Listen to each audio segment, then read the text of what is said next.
सोचो, अगर तुम्हारे पास ऐसी पावर हो जिससे तुम किसी को भी अपने हिसाब से कंट्रोल कर सको, बॉस को कन्विंस करना, दोस्त से अपनी बात मनवाना, या यहाँ तक कि किसी अनजान इंसान को अपने इशारों पर नचाना, ये कोई जादू नहीं है। ये साइकोलॉजी का सबसे डार्क कोना है जिसे पावरफुल लोग इस्तेमाल करते हैं, और आज तुम इसे सीखने वाले हो। लेकिन ध्यान से सुनो, ये सिर्फ एजुकेशन पर्पस के लिए है, गलत इस्तेमाल मत करना, क्योंकि ट्रिक ये कितनी पावरफुल है कि इसे जानने के बाद तुम्हारी सोच बदल जाएगी। हो सकता है आप इसके लिए तैयार नहीं हो, लेकिन फिर भी देखेंगे। अब गेम शुरू करते हैं। Trick 5, the illusion of choice. क्या तुमने कभी सोचा है कि लोग तुम्हारी मर्जी से डिसीजन क्यों नहीं लेते? क्योंकि उन्हें लगता है कि वो खुद कंट्रोल में है, लेकिन असली एक्सपर्ट उन्हें ऐसी चॉइस देते हैं जिससे वो तुम्हारे हिसाब से ही सोचें। कैसे? मान लो तुम अपने दोस्त से चाहते हो कि वो तुम्हारे साथ बाहर चले। अगर तुम सीधे बोलोगे चल बाहर चलते हैं, तो शायद वो मना कर देगा। लेकिन अगर तुम उसे ऑप्शन दो, भाई बाहर जाना है, पिज़्ज़ा हट चले या डोमिनोज, अब खेल बदल गया। अब उसे लग रहा है कि वो खुद डिसाइड कर रहा है, लेकिन सच में तुमने ही उसकी चॉइस लिमिट कर दी, और वो किसी भी हाल में हाँ बोल देगा।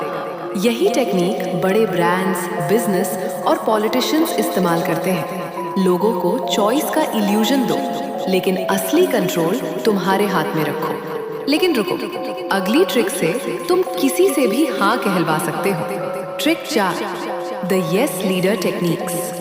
अगर तुम्हें किसी से बड़ा फेवर चाहिए तो सीधा मांगने पर मना कर देगा, लेकिन अगर तुम छोटे छोटे हाँ बुलवाते जाओ तो उसका दिमाग धीरे धीरे तुम्हारी रिक्वेस्ट को एक्सेप्ट करने लगेगा। कैसे? सोचो, तुम अपनी कंपनी में प्रमोशन चाहते हो।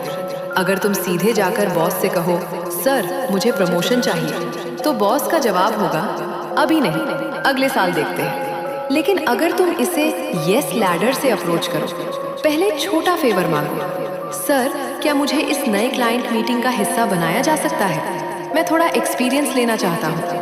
अब थोड़ा बड़ा स्टेप, सर क्या मैं इस प्रोजेक्ट के कुछ एक्स्ट्रा रिस्पॉन्सिबिलिटीज ले सकता हूँ?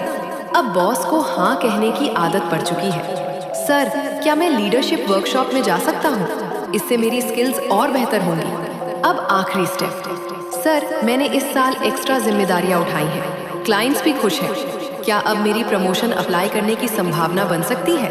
अब क्या होगा? बॉस पहले ही 3 से 4 बार हाँ बोल चुका है, तो अब तुम्हारी प्रमोशन की रिक्वेस्ट पर नहीं कहना मुश्किल हो जाएगा। उसे भी महसूस होगा कि तुमने धीरे धीरे अपनी वैल्यू दिखा दी है और प्रमोशन के लायक बन चुके हो। यही ट्रिक्स सेल्समैन, पॉलिटिशियन और लीडर्स यूज करते हैं। लोगों को छोटे छोटे हाँ बुलवाने की आदत डालो, फिर बड़ा फेवर मांगो। अगली ट्रिक से तुम किसी का भी गिल्टी बटन दबा सकते हो।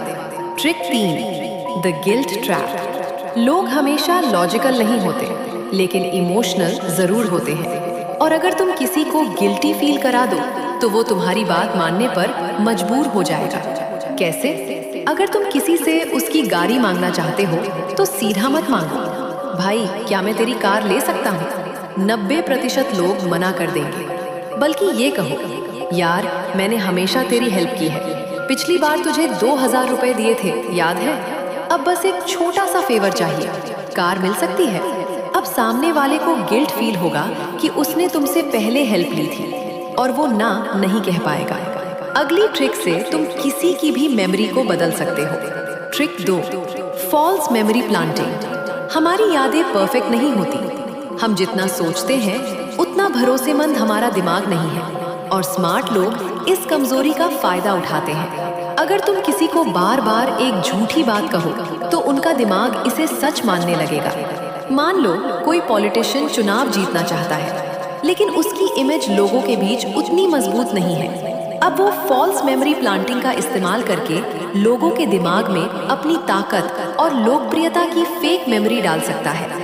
रैलियों में वो कहना शुरू करेगा, जब इस शहर में बेरोजगारी थी मैंने अपने दम पर 5000 लोगों को नौकरी दिलवाई। अगली बार वो मीडिया में बयान देगा, हमारी सरकार के आने से पहले लोग गरीबी में थे, लेकिन हमने पूरे राज्य में 70% लोगों की आर्थिक स्थिति सुधार दी। अब वो इंटरव्यूज में इस बात को इतने कॉन्फिडेंस और डिटेल्स के साथ बोलेगा कि लोग सोचने लगेंगे, अरे हाँ, शायद सच में इसने ऐसा किया होगा।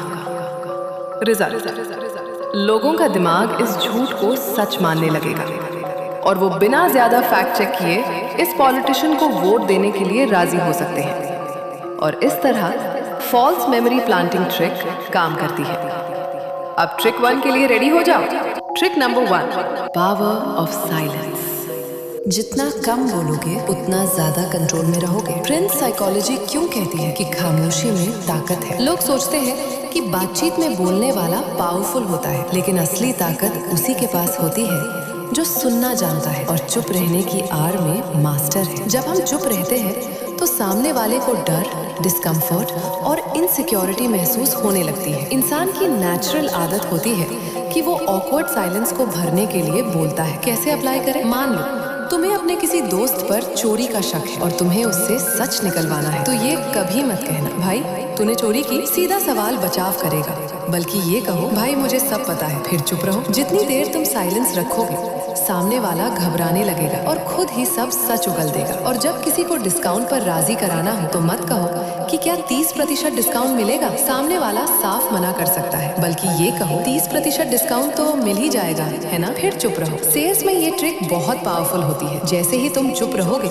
सामने वाला खुद ही डील क्लोज करने के लिए हाँ बोल देगा। जब किसी डिबेट में जीतना हो, अगर तुम्हारा कोई दोस्त या दुश्मन बहस में कुछ भी तर्क दे रहा हो, तो बजाय बहस करने के बस चुपचाप उसकी आंखों में देखो और मुस्कुराओ। सामने वाला खुद ही सेल्फ डाउट में अपने पॉइंट को कमजोर कर देगा। जब किसी को अपनी इम्पोर्टेंस दिखानी हो, कम बोलो, सोच समझ कर बोलो। अब ध्यान से सुनो, शायद हमसे फिर मुलाकात ना हो। सब्सक्राइब कर लो।